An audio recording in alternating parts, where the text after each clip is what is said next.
Mághana, and welcome to the Plague edition of R.F.N, your weekly news nationwide. This is reporter CCcyan, recording from Palooka as the rest of the team has been taken out of commission. As we already know, a seemingly fungal infection has seized control or is in process of infecting multiple major cities. This fungus originated in our nation's capital of Vars and was discovered by Alan Becker in ruins just south of the capital.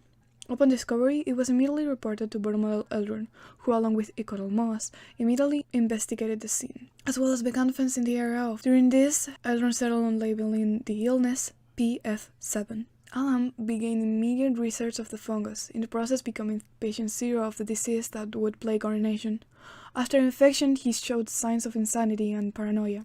Worst of all, upon the setting of the sun, he would immediately begin attacking and attempting to infect as many individuals as possible. These symptoms have thus far remained consistent among all infected individuals. There was immediate international reaction, with several individuals and groups beginning their own research on this new and dangerous illness. The FEF and Dandelion Corps were formed as an aggressive militant group seeking to kill all those infected. Meanwhile, the more research and containment-oriented NODC being formed for those living here in the northeast. Currently, there are not many towns in our kingdom free of the fungus. The boroughs seem to have no one infected, and here in Palooka we've had a contained area since the first day. It is not safe to travel. I'd advise our viewers to stay away from the capital and avoid the night. Always wear your suit. Here we will provide a list of those who we know are infected in our kingdom. Alan Becker, Fiona, Pye, Dande, Moss, and Sturm.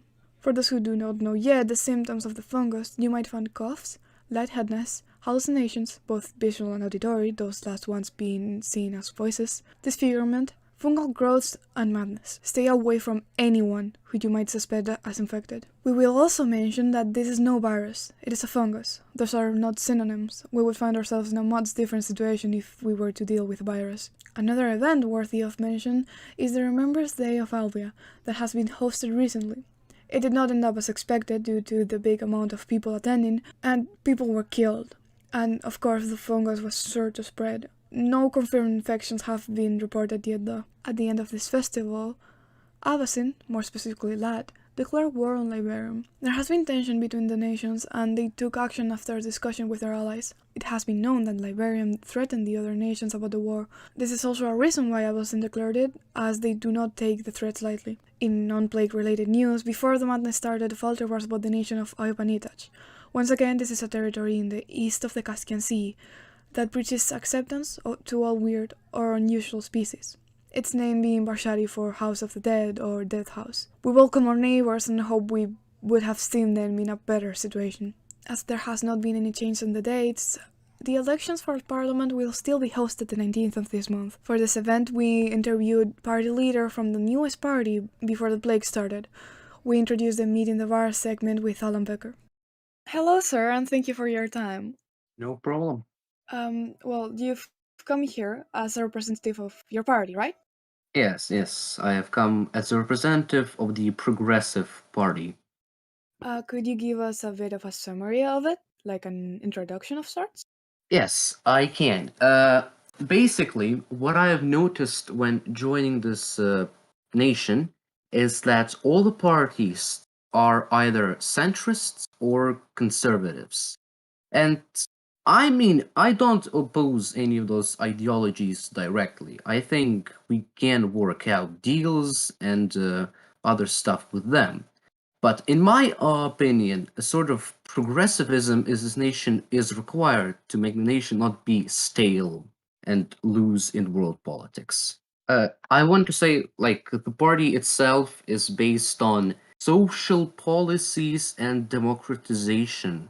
Well, apart from your goals that you already said, what do you Okay, other goals are the restructuring of the military. That is definitely a priority.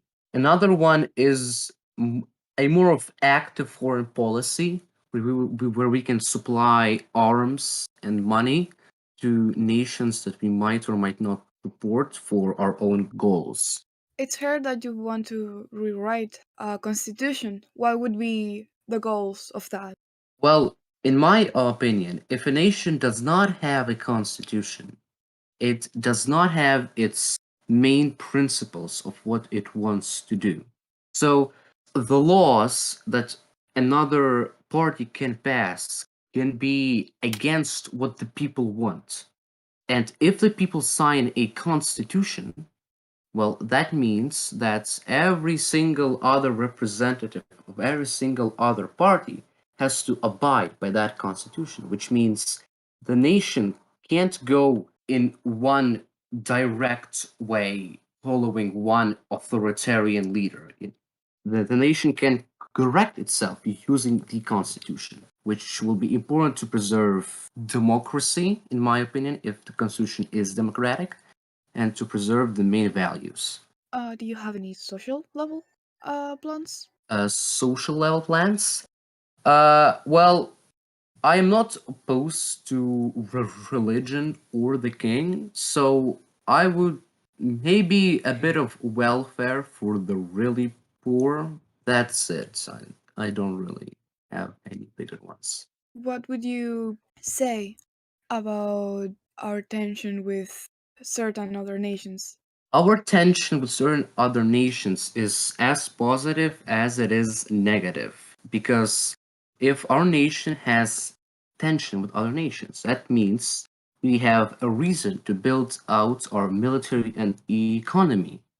If our nation would have been the global superpower and would have had no tensions and would have had no enemies, then we would just not invest into better technologies, into better business, and into better military. And right now, this could be the incident to bring out ourselves from isolation and back onto the world stage as a major power.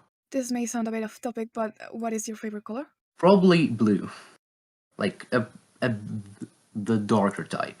What do you think are the main issues to fix in our nation, if you have any to mention? Uh, I have a few issues. Again, the first one is the military, which I want to fully reconstruct. The next one is the foreign policy. We are isolationist, which I definitely do not support. And the last one is kind of maybe a controversial one. In my opinion, the king should not have all the power. He should have power and he should remain, of course, but he should be at least somewhat limited by a senate or a parliament, which I will hopefully make that in the in the constitution. Finally, do you have anything to say about your party members? My party members, well, one of my party members, Snack, he's a really good builder, and he is really like interested in politics, which I really like. Erupta, the other one, he is a really good brewer, and he also likes party politics. That's why they are both in my party. Last one is Alex. He's there because why not? Well, Alex is the prince, isn't he? He is the prince, but we do not support all of his decisions or actions, okay? He does not represent the party as a whole. All right, thank you for your time, and good day. Yeah, you do.